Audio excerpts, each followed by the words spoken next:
Hello, everybody.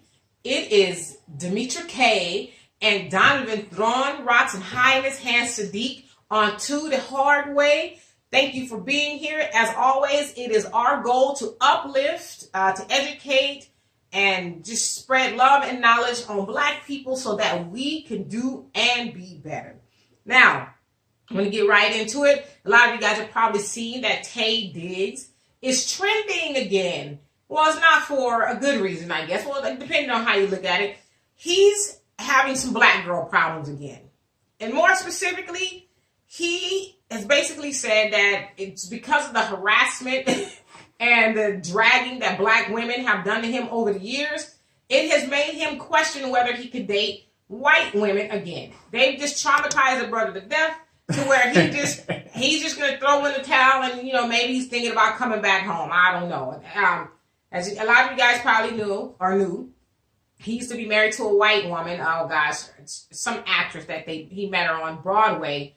They had a child, and then when the child came into the picture, he decided to write a book called Mixed Me, where he was saying that he didn't just want his son to embrace being Black. He wanted the son to embrace being white as well. So now that's where all of this started from, and that happened with like 2013 or 11 or something. And from that point, he has just been making like different comments in regards to Black women, and some people would say uplifting white women. And so I went on the internet this morning just to find some stuff. It was a bunch of stuff, and so I picked out some things. Donovan's about to kill us all. Kill myself. And so lately, the quote that he's in trouble for, he was on a podcast called The Red Pill, and he says, "I don't know if I can ever mess with a white girl now. I don't like that. That goes against who I am as a person. I feel like I've had to deal with this so long, it has changed what I think like, what I'm attracted to." He also says, and because of the criticism he's received over the years, Diggs said he's now in a place where he doesn't care what people think about his dating choices. He admitted he still harbors some resentment about how he was treated. Now, he also says deep down inside there's resentment. I don't want to say it's I suppress it, but I just watch it. When it happens to you personally, even though you understand the logic, there's trauma there, he said. So again, he's saying, you Black wenches have traumatized me to where I'm scared to even look at a white woman now because you guys have dragged me so much. Now, as I said, he came out with a book some years ago in homage to his mixed son. Now, not only do he just blame Black women for his, he blames Black women for him not wanting to date white women anymore, but he also gives credit to his Black mama for his preference in white women or for white women. He says, when I was 13, I was reading a magazine and there was a picture of a Black woman and I said, "Oh, she's pretty." Now, I don't know if he said it like that, but he said, "I want to marry her." And my mom said, "Oh, honey, you're going to marry a white woman." It hurt my feelings, but she was right, Diggs said. She also told him that she was always knew he was going to marry a white woman. So he's basically saying that she embedded in his psyche or love chamber or whatever it was, his ability to be attracted to women, she embedded in him that he was going to go be with white women. She predestined it, so yeah, that it just I don't know. So has Black women been unfair to Taye? And when I say unfair, have they dragged him unnecessarily? Because there's a lot of, just to finish, there's a lot of Black men who date white women and they don't get the dragging that he does. Now, let me finish this and then we can go on. Now, so throughout these years of him being in the spotlight, now mind you, Taye Diggs has been in a lot of Black movies. How Stella Got Her Groove Back, The Best Man. Oxymoron, ain't it? Right, The Best Man Holiday, Brown Sugar. Brown Sugar. Not white pure cane sugar, but brown sugar. So he's been in all these movies with all these Black women, but that's a whole other story. And so, what did he say here? I'm looking for the quote. And now he says, "I won't pretend race wasn't an issue. He first got married to his white wife. He says, I won't pretend race wasn't an issue because it was. We've had to deal with situations in the past where black women would give her an attitude and not acknowledge her. And you've got to nip that shit in the bud. So he's basically saying that black women have been rude and, unkind to his wife, and he ain't putting up with it. Well, can I say this? Do you remember that scene in Jungle Fever when Queen Latifah was the waitress? Yes. And Wesley Snipes came in there, and she was like, he's like, hey, is there a problem? And she's right. like, to tell you the truth, there really is. Okay, ladies, so we have 1 chicken livers and onions with candied yams and collard greens. And 1 Sylvia's world famous talked about barbecue rib special. Potato salad and black-eyed peas. 2 iced teas. Can I get you anything else? No, I think that's fine.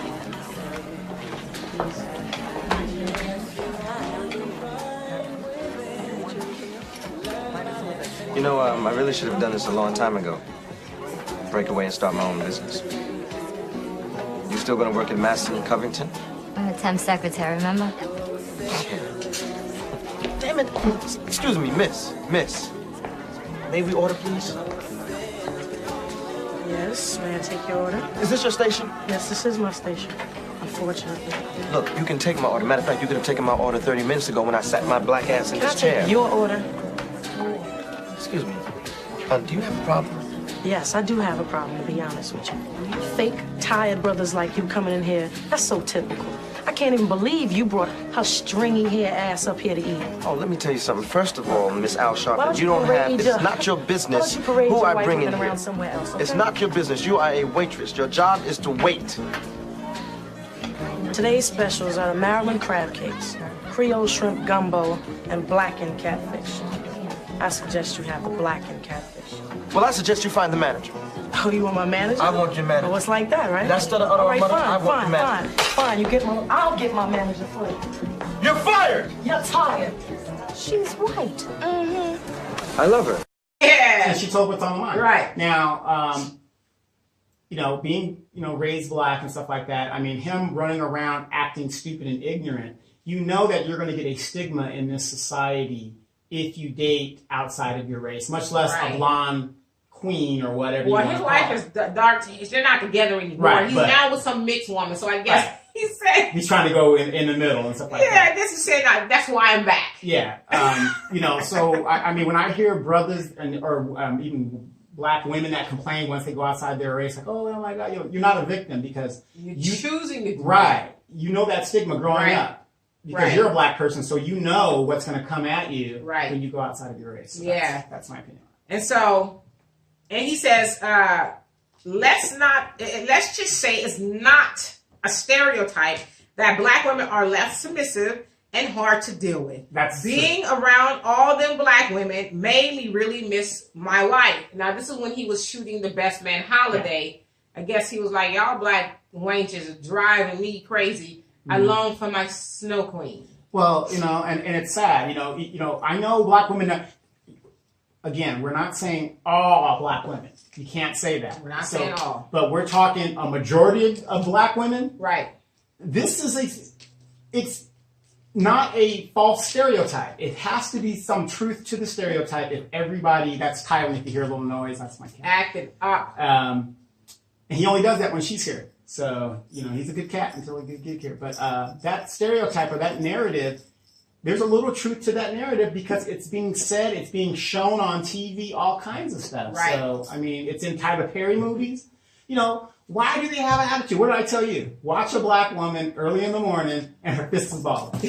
It's true. I guess. I guess it's true.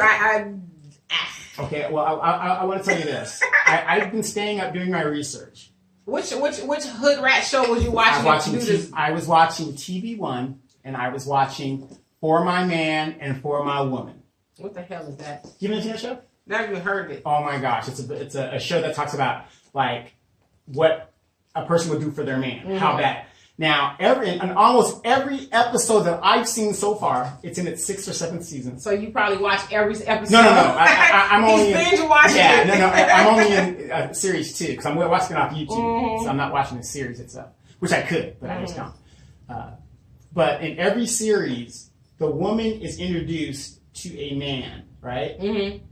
And either he's a drug dealer or he's an ex-con, but he always plays his ex-con thing down. And she's like, "Oh, I'll give him a chance, whatever," right? Mm-hmm. And because she's dealing with this guy or whatever the deal is, it leads her into jail, be a murder, be a bank so robbery. this is like a ride or die chick type Yeah, of and vice series. versa. There's another series called For My Woman where the guy does stuff like that. But in almost every scenario, the woman is dating this guy that's a con. And what I've been telling you about for years, I've known you for over 30 years. Why is it that these women think that if I came and I met you and I said, "Hey, I just came out of prison," oh yeah, even though I was convicted of rape and stuff, no, it wasn't rape. She accused me of rape, but I didn't do nothing to her. Okay, I'll give him a chance. You should be fleeing. There was one episode where the guy is in church. He has an ankle bracelet on in the church. She still gave him a chance. And then in the relationship, he wanted a threesome. She was a church girl. So she started doing something that she had never done before. So he wanted a threesome. She gave him a threesome. Then he wanted her best friend. So they ended up kidnapping her best friend that she known all her life. And they ended up going to jail. She's in jail right now for life. For kidnapping her best friend. And yeah. So to do what? So that her man could have her. Because she wasn't thinking the ramifications of what she was doing. Now, this is a single mother of... I mean, I don't know what drives people to do that kind of stuff. It's not something I would do. It sounds interesting. I would have never had television, but I don't have television. You could look it up on YouTube. Okay, I'll look it up on YouTube. It's called For My Man or For My Woman. Okay. But, specifically for Taye's woman dating choices, or women dating choices, I should say, he's probably through with white women, because black women have made it very difficult for the brother. Nah, I don't think he's through with white women. Okay, let me ask you he'll probably give him a mixed girl or something. Well, he is with a mixed girl now. He'll probably give him a mixed girl. Let me ask you, do you think that he has any validity to what he's saying as far as black women have just been the most to him in regards to his dating preferences? No. None whatsoever. I don't believe he has any validity. I just kind of feel like this. I feel like people should ultimately mind their business. That's how I see it. I think people should mind their business and not worry about what other people are doing. Right. And what now, people think. The other part of that is Taye keeps putting his foot in it. Okay. He in the shit, in his mouth. Well, he keeps stepping in it. It's like, dude. Well, he keeps stepping in it too because he's believing his own hype. Right, like leave it alone. Because he even made the statement, and he says here, where to go? Well, basically, he's saying, if people would just worry about themselves, and then their life could be better, blah blah blah. Which I do agree with that, but it's like you keep on coming out with this. To me, it's like bait. Mm-hmm. I almost have to wonder, is he saying these things, because me and you talked about it a minute ago, is he saying it just to be relevant again? Because he knows all Negroes on planet Earth that he cannot say anything about white women or black women without black women coming and jump on his head. I know what it says. That's on the other page. But so I looked on Twitter. I was like, look, I got another page. And Twitter, Black Twitter, now Black Twitter ain't no joke. And so somebody asked, why do you and men like you always need to justify where you are in life by blaming black women? Mm-hmm. I think that's a very valid question. Okay. Why is that? Why does, not you, but why do some men, black men, need to blame black women? He blamed his mama, saying that she instilled in him to be with white women. And now he's blaming black women again. And listen, I'm not saying black women are not at fault to some degree, but he's blaming black women again for him not wanting. Basically, he's saying, y'all scared me. No. I'm traumatized. See, and to me, that's a cop-out. He's trying to be relevant. Personal responsibility. At the end of the day, you are picking who you want to be with, and you are picking who's going to make you happy. Mm-hmm. So you can blame everybody. That's like me and you blaming the white man because I live in the ghetto. No, I live in the ghetto because I choose to live in the ghetto. Right. I choose to get food stamps because I choose to limit myself to get food stamps. Right. So on and so forth. So I just think he's using that as an excuse to not do the work. Yeah, I mean, I was like, this dude here. It's like you keep on saying that black women are messing with you, But then you keep on. Your animals are going off up in here. Yes, The cat's about to knock the light over. Thailand is intent on breaking this production down. Yes, he's an agent. Yeah, he's Thailand is an agent. He does have blue eyes. Yeah. I almost said something crazy. Yeah, he does have blue eyes. I almost called him a blue-eyed devil. Yes. But anyway. He does have blue eyes. So, I mean, I don't know. I just think I think some of it is calculated on his behalf. He wants to come off as this victim, this, tragic character. How, I'm just really trying to live my life with my white women, but y'all won't allow me to do that. How do you sit there and call yourself a man and you're worried about what women are saying? Well, you come on now. Let's play both sides of the fence. Black women, when they want you to have it, they will give it to you. And do I not get it from black women? Yes. And I give as good as I get, don't I? Yes. The Book of Ike is on Amazon. I suggest people read it. And if you don't like that book, Sherazad Ali is another one. And that will take care of the situation. Yeah, I don't know. It's just, I hear what he's saying that, because I listen, I know I'm a black woman, as y'all can see. We can be pretty treacherous sometimes. That's true. That's very true. We can be a lot, especially if you do something to us that we don't like. We're going to make sure you don't like it. And then 2 years later, we're going to remind your ass every now and again to let you know we didn't like it. Watch for my man. You have some treacherous women in there. I mean, all over, for the dick, for the love, they want to. It's an amazing series, and some of it is based on true events. Mm-hmm. Remember that lady that shot that restaurant in Louisiana, and she was on security detail, and she's on death row right now still. Oh wow! And she was a police officer, and she shot that thing up, and it's an incredible. So, what advice would you have for Mr. Diggs? And to untraumatize himself. Number one, you're trying to be relevant. That's not going to work. Number two, you're in a lot of black movies that, obviously you're not that traumatized if you're going to be taking a check in a black movie, dealing with, black women and deal with them. Knowing how a lot of black women are, not all of them, you're going to deal with attitude. So don't act like you're new to this.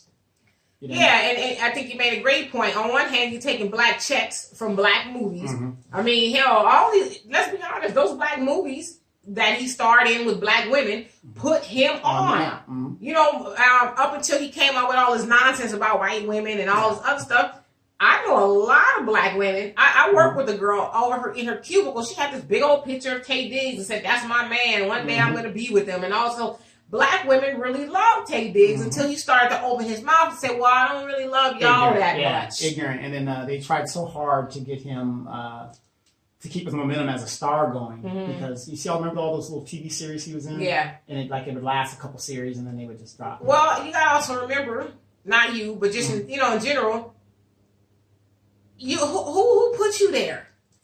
Was it white women or was it black women? So it's like you want to use black women to get you those checks and to put you on, but then you want to, and listen, it's your personal choice who you want to be with, but you want to not only gallivant around with white women, but you want to sing the praises to everybody else why you prefer white women, and then how negative and bad attitudes black women have. But it's like, wait a second, mother sucker. That's Michael Blackson's word. Yeah.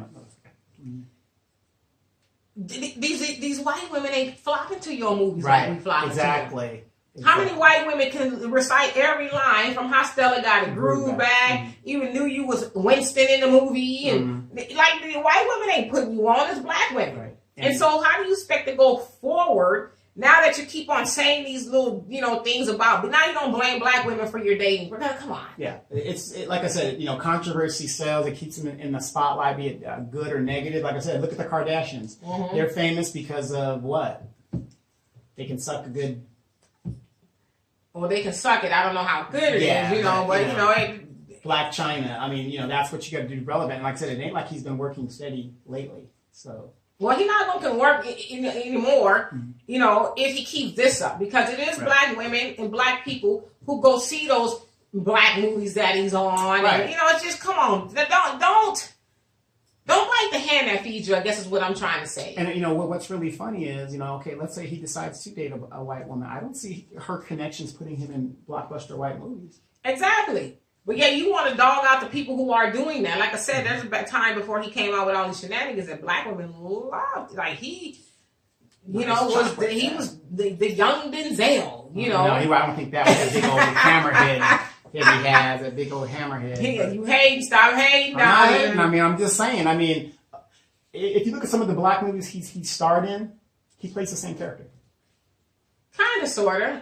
Yeah. So Sanaa Lathan, same thing, same character. She plays the same Kind of, character. sort of. So, yeah. I'm not saying he's a bad guy or whatever, but he needs to stop complaining about the choices that he makes. Yeah, I agree. I mean, him not being able to physically or mentally date white women ain't got nothing to do with black women.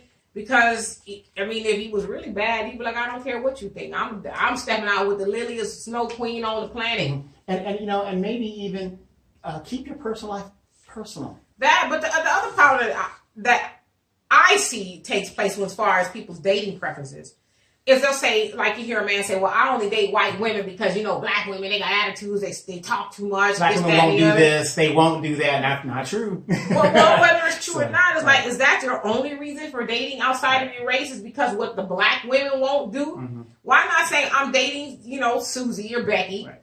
Because she's nice to me, she's sweet, she speaks very, just all the positive things is what this specific person has to offer, not what a white woman, but what this white woman, whose name is Becky, has to offer. And so that's kind of what Taye has done. Sure. Well, Dee, me and you talk a lot, and you are a staunch and arch defender of black women and black womanness. And I applaud you for that, which you should be. Now... But what do I say, though? I will ride for black women, but I ain't going to lie for black women. So I just want to put that out there before you go on. True. Now, recently, you have been interacting with black women at a symposium or something like that. Yes. And I don't know, maybe before you didn't really notice this until I started pointing this stuff out. But now you seem to be noticing a lot of things that I've been talking about. Well, I mean, I noticed it before, but it's just like, because me personally, I don't hang around a lot of people. Mm-hmm. I don't hang out. Right. I hang out with you, my man, my daughter, and they out of town. Right, dad. And my dad. Mm-hmm. And I see my brothers. That's it. Mm-hmm. And, my media family, that's it. So it's not that these things are unheard of. It's just when you hear it, like with your own ears, it's like... Okay. Well, why don't you tell us a little bit about what you observed in your... Well, while I was away, I met a few people, and very nice young ladies, very nice young ladies. I will say that right off the bat. I had an awesome time spending time with these women, and in all fairness, a lot of them were young, and so we were just having a conversation about certain things, and money came up. And some of them said that they just don't like saving money. They don't know how to save money. And, and I thought that was brutally honest. That was their truth. There's nothing wrong with them speaking that. Mm-hmm. But, especially in regards to like getting income taxes and stuff, a lot of it, people get them and it's just gone. Just gone. Paying for Christmas. Yeah, and so then you have, not even paying for Christmas, just buying stuff. And so then you're back to where you were, like, oh, shit. Where am I going to get this money to pay the rent? Now, is that learned behavior, or is that just something that's impulsive? I would say this. If it's not learned behavior, it's behavior that... Okay, maybe it's not learned behavior, but maybe it was something that wasn't taught. As parents, what we need to realize, we got to teach our kids something, because not teaching them, it's just as bad as just them going out into the world and... You know what I'm saying? I got to tell you how to save money. I got to show you how to save money. Well, basically, you're saying teaching them finances is just as important as teaching them how to wipe their ass. Absolutely. I mean, otherwise they'll get out there and not know how to function. And so, speaking with these young ladies, I don't think that it was, to me, I don't think that they were bad. Mm-hmm. I just think that's all they knew. You know what I mean? Just buy, shop. Now, I would say, just in my defense, or I'm an anomaly. I don't shop. Mm-hmm. I don't spend money that I don't need to spend. Like, I've been on this show a couple times. You guys have probably seen me wear the same black jacket. I have a different shirt on, by the way. This one says, "Dear Racism, I'm not my grandparents. Sincerely, these hands." Right. My daughter ordered it for me off the internet for a couple bucks, whatever. Right. And you find little gems here and there. Yeah, so maybe I'm a lot different than the rest of people because, like I said, shopping is not my thing. I don't hate it, but I don't love it. Yeah, I don't like shopping either. So, I'm always on the internet. Oh yeah, but just to sit and actually talk to people. But what it gave me an insight it's not that they're just out there spending this money like, oh yeah, I don't have this burning hole in my pocket. It was just that's all they knew how to do. Okay, what were they spending the money on? Can I give just like purses and just the regular stuff, purses, phones, just the stuff. Their kids, $300 shoes. Yeah, that kind of stuff. But 6-year-old with a cell phone. But again, I'm not saying it to make these women look bad because I know that one will actually be watching. I just think that a lot of people just don't know any different. And hey, if that's what you want to do for your kids and you're not depending on anybody else to make your life happen, then by all means, you should do that. You do what you got to do. There is no law saying that you have to save money. Right. However, if you're in a situation where you want to better yourself and get out of your environment, how do you do that if you don't save? And and my daughter was like that to some degree, but it just took some work even up until recently. She's one of those people who like to go on the internet and stuff is always coming to the house. So I'm like, what the hell? What are you doing? Oh, I saw it. I need to have it. And so she said the other day she walked into Forever 21 and she had a dress and a shirt in her hand. And so she said to herself, do you really need these items? Big difference between a need and a want. Right. So she put it back because she says, you always talk to me about saving money, about not, because I can't take a dress to the light company. Listen, light company, y'all, I'm here because today is the day. Y'all finna shut it down. Can you take this dress? Yeah. Exactly. And I want everybody to understand this too. The old way you think and the way I was taught was, of course, there's no point in working your ass off and you don't reward yourself at the end of the day because you got to do something to motivate yourself. I agree. So take about 20% of your paycheck and, not even 20, I'm sorry, that's too much. I was about to say, because I took myself to Chipotle last night for a reward. I mean, but you're going to take about 5% of your paycheck, 5% and get yourself something, $25. That's what I kind of say, something like $25. And, reward yourself and do something with that. But the rest, in America, we don't save, but what I was told was you should be at least saving 25% of that check. Yeah, you should. Like my daughter said, when she gets $100, she saves $30. Good. And I said, well, whatever works for you. Me personally, I like to save all of it outside of paying my bills because I'm just not one of those people who are out and about all the time and buying different clothes. I have 2 pair of jeans, these ones and another pair that I wear. Those are the other pair of my fancy jeans. So yeah, but as I said to you guys before, I was in a house fire in 2012. Lost it all, with the exception of my purse, the literal shirt on my back and drawers on my ass. Okay? Al, you hear that, Al? Lost it all. And so I was... And back then, that was some big ass drawers. It still is, baby. Because at the time I was starting a fashion blog, and I thought, damn, if I would have stayed on, I'd be huge. I had all these clothes and stuff, but my thing was being frugal, so I would go to the thrift store and just get all these things for a steal. Lost every stitch of clothing I had, and so it made me realize things like, wow, first of all, you're lucky to be alive because you could have been like Fire Marshal Bill up in there. Everything else could be replaced. And then that's what I said, and from that point, I restructured my life. I'm going to have what I need and be able to take care of some of the things that I want. I never wanted to be, my ideology is this, I'm a minimalist.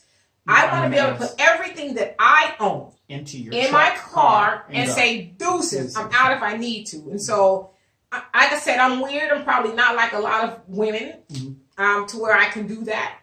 But I never wanted to spend my life buying material things. I wanted to spend the rest of my life buying experiences and being able to do things and not being tied to a clock, having to go to work every day, 9 to 5, miserable. You want to own yourself. Myself and my time. And that's what saving money will allow you to do. Yeah, you can go buy a dress every week if you want and 2 pair of shoes, but at the end of the day, you're probably just wearing those to the office because you have to. Well, I remember growing up, you see these guys, they would get like the high pant, the cross colors, and they get all this other stuff, right? And you would see them every day at school. They'd be dressed up. And, and when I always went to school, we went to school in Japan. So we would go to Osan and get our name brand. It was no big deal. $6 for Air Jordans. Wow. $6. I mean, $13. Was they real? Yeah, they're made in Korea. They were made in Korea. So the only thing wrong with them was they were like the stitch was out or something. So they were rejected. The glue was coming out. Right. The little jump man was. Yeah. No. There was the real stuff. But, there was little defects on them. So we would get our stuff over there. But I remember I would see these guys all the time, and they'd be always dressed to the nines. Always dressed. So now we get invited to a wedding. Now, I didn't always dress like that. I was like, you see me, I wear little surf shoes and jeans, and I'm just whatever. You dress like me, just put it on and just go. But when it's time to get clean, you can get clean. I get cleaned up. Cleaner than the board and hell. And people are like, holy crap. Right. But then you see the same guy wearing the same clothes he wears Monday through Friday. Yeah, because that stuff is expensive. Yeah, so. Right. It's a good, reminds me of an interview I read of Anita Baker. For you youngsters, Anita Baker is the songstress. She said, sweet love. Yes. Not like I did. I butchered it, but She's about to retire. She's on a retirement tour. I'm going to that. Yeah. Okay. So anyway, in the interview, she was saying she regrets coming out the way she did as far as with the dresses and all of that, which we love. It's classic. Yeah. When she was smaller, she was cute. Well, no, but even then, she was smaller then. But she said because when she goes to the mall, people are like, that ain't Anita Baker. Ain't no way. Because she just wears like that. And she says, no, that's what you see on the album cover. Right. In the videos. Of course, I'm going to come for it like I got some sense. But yeah, I'm going to the mall. I got on these flats and these jeans. And But she said people were like, you ain't Anita Baker. Yeah, I saw a video of her in concert on YouTube.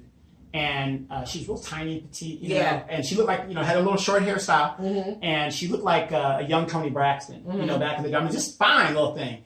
But then, like I said, Toni Braxton looks like her. Yeah. Toni Braxton looks like her. But now you see Anita, she's older and stuff like that now with that middle part right there. Oh, she's in her 60s. Yeah. And don't get me wrong. I mean, you can only hold it in for so long. She has that husky voice and, she had She had two boys, right? Two boys. She had two boys. Wow, Walter. Yeah, and then her man left her and stuff like that. And she went crazy. Wow. Well, I'm just saying she had gone. She had got a little upset about that and whatever. And she had a warrant out for. I mean, Anita went hood. She had a warrant out for her. Yeah. Anita went hood for a while. So, but it was for contracting services. It wasn't nothing bad. Right. But a phenomenal singer. Nothing against you. I love you. I got all your albums. Phenomenal singer. See, for those of you guys that don't know, Anita Baker was the lead singer of a group called Chapter 8. So if you remember that song called Just Wanna Be Your Mama. Yeah. So if you guys get a chance to see her on her farewell tour, please go see that because that's going to be a once-in-a-lifetime thing.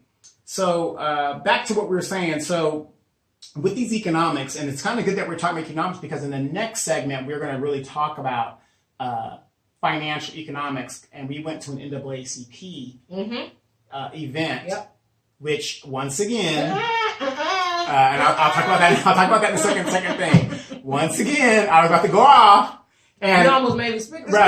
Don't do it. And wait, and who was dragging me out there? Don't do it, Donovan. Yeah, it was so funny. She's coming in late, or you weren't late, but she's trying to find the place because it's in a obscure location. In the boondocks. Yeah, it's in the boondocks in the industrial area, and we get there, and the vice president of the event. Which another reason why, like I said, the NAACP, it's a dated organization. I thought I was going to have to stab you for a couple times. I was getting pretty mad. The same old lady is still controlling it in the Riverside chapter here. I don't want to give her name out. But,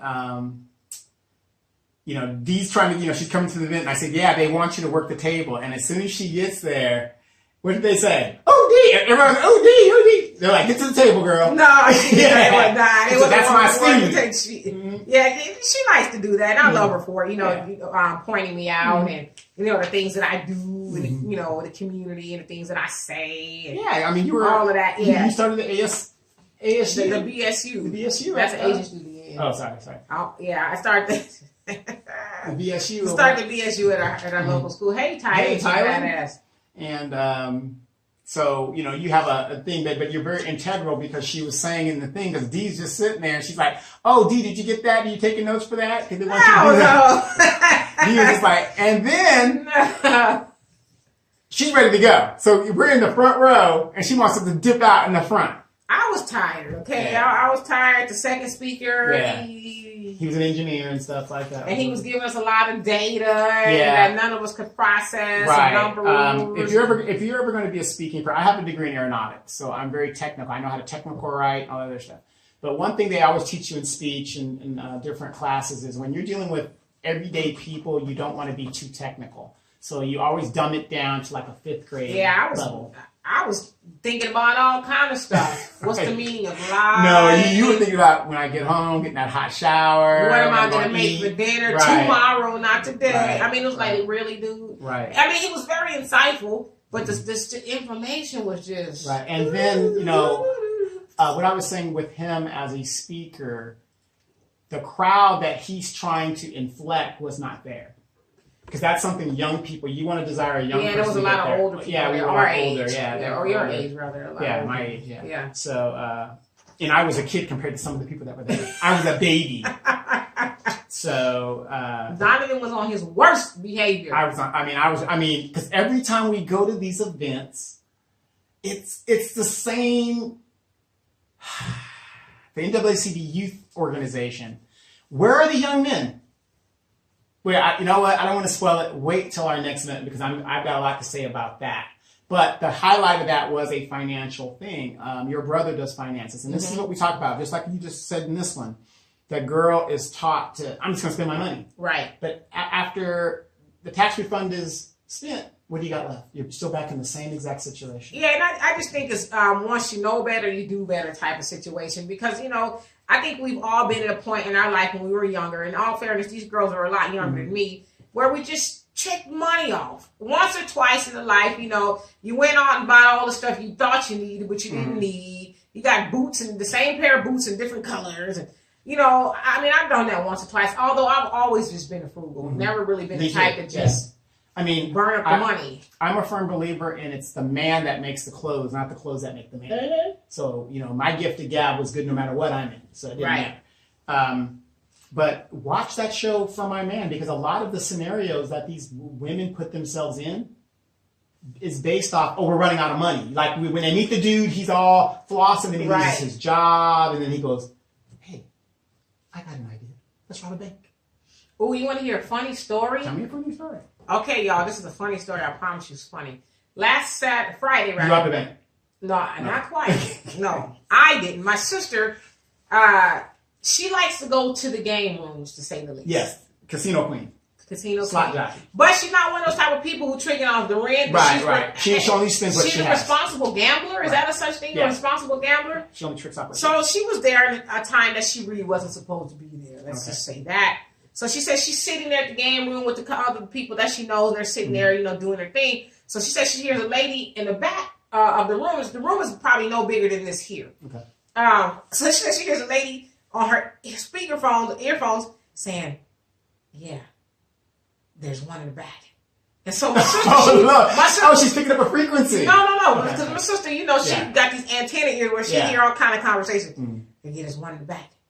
No, just one. He's sitting behind the pool table. So my sister says she looks like, well, who the hell is it? It's a security guard. Right. So she said, as she heard the lady talking, the lady is casing a joint. Like, okay, yeah, they're about to set him up to be robbed. So she said, shit, I ain't supposed to be here right now. So I don't be no witness. She said this lady was sitting across from her. She said, "Mama, come on, Mama, get your stuff." And shit, the lady was looking like, "What, Mama?" So she's the older lady. So she said, "Lady got her stuff." And so she said, all the other people around her, because my sister got big eyes. Yeah. She said she gave them the eyes like, "Y'all, come on, lady, come on." So she said they all followed her outside, and she told them that lady back there is about to stick the place up. And they goes, "Oh yeah, we heard it too, but we didn't know she was talking." Holy crap. So I don't know if the place ended up getting robbed, but she pulled, she said 5 people out of there with her. She said I couldn't save everybody. But she said the lady was older, I had to get her out of there. She said the lady was like, I was wondering why you was calling me Mama. Yeah. But she said they was like, thank you. Oh my goodness gracious. So needless to say, I said the Lord was trying to tell you something. Your ass wasn't supposed to be there. Right, exactly. She did everything. But that goes to tell you where people are putting themselves in these situations. Right. To where, you're with your man, whatever, he lost his job, or maybe he was a felon to begin with. Right. So all he knows is criminology. But maybe that girl was on the phone with her dude. You know, who else would she be on the phone with? Yeah, but what I'm saying is, what are you doing with the guy that would say, the answer to our problems is go to jail, and you're going to ride with him? Because propensity of the law is, the principle of the law is, if you're going along with it, you're just as guilty as the person that actually did it. I mean, we talk about self-esteem a lot on this show. Mm-hmm. Listen, I'm not saying that, Demetra K has always been this way. And I did try to rhyme that, y'all. I've had some issues, but not quite like that. I'll tell y'all a story. I'm going to be very transparent with you. I don't even know if my man has heard this story. How many minutes? You got me all the time. This is a quick story. So back in the day when Demetra K was a young Demetra K, I had, started talking to this guy. Demetra X. You're Demetra X. So I started talking to this guy, whatever. It was cool and stuff at first, but then, he had lost his job, and then he tried to get into doing some things he wasn't supposed to be doing. And so one day, he was in my truck, and we picked up his homies. He's in your truck. Where's his truck? He had lost his job. All that stupid shit. These are stupid shit they did tell you. Yeah. So him and his homies get in the car. We pick up his homies. They get in the car. So, and they had this bag with them. I'm like, what's in the back of the car? It's a bag of weed. And I'm freaking out. I'm freaking out. And I was running out. I didn't go to the gas station, but I needed to go pick them. I mean, it was just a mess. So I'm sitting at the light and I'm freaking out. I'm like, oh my God, am I going to run out of gas? I'm trying to go to the gas station. I run the light. And I'm like, oh my God, I'm on the light. I got this weed in my car. And so I'm thinking, oh my gosh, I'm going to get pulled over. I didn't. I took those Negroes home and I never saw him again. Thank you. I was like, are you serious? I got a child. I'm raising my nieces and nephews. And you going to get in my car with it? Well, let me ask you this. What made you, when a guy told me a lot, and everybody loses their job legitimately and stuff like that, but what made you continue to deal with this guy if you don't see him? Well, we didn't see each other that long in the first place, so it wasn't like that. It was just, it seemed like it was in a close proximity, all this stuff started to unfold. So I don't even know if he really lost the job or was it just this big time or trying to be this big time, don't deal with what this situation was. But I couldn't hang out with him because not only you get in my car with that kind of marijuana, says, I don't give a fuck about you, bitch. I mean, excuse my language, I'm just being as raw as I can. That's what he was saying. You're just a catalyst for me and my boys to get to do what we need to do. Right. And the funny thing is you say that in the show For My Man, once they get caught, they immediately turn on each other. Right. It was her. Even though she had nothing, she was just riding with him. He's like throwing her under the bus. He called me. I was like, listen, we can't hang out. I'm sorry. Stop calling me. Because I don't appreciate what you did. Now, maybe you need to get one of them other girls or women who, love, because he was tall and good looking. That don't mean shit to me and my freedom. Right. Listen, you being tall and handsome ain't got nothing to do with me. You ain't going to be putting no money on my books. Right. If I go, we could have went down for the count. It was so much, it was ridiculous. I said, you know what? I didn't ask. What was he going to do with this? I didn't even ask. I just needed to get them motherfuckers out of my car. And I took off. Well, why didn't you tell them get out my car right now? Because I don't know who they really are. I'm not trying to get stupid with them and then we cause a big, you got to be quick on your feet. Right. I'm going to take y'all home. I didn't make a big deal about it at the time, but took them home. But what if on the way taking them home you got pulled over? Which is what I thought was going to happen. Because like I said, I ran the light trying to get some gas, but I'm panicking. I'm like, listen, my mama ain't going to understand this shit. Right.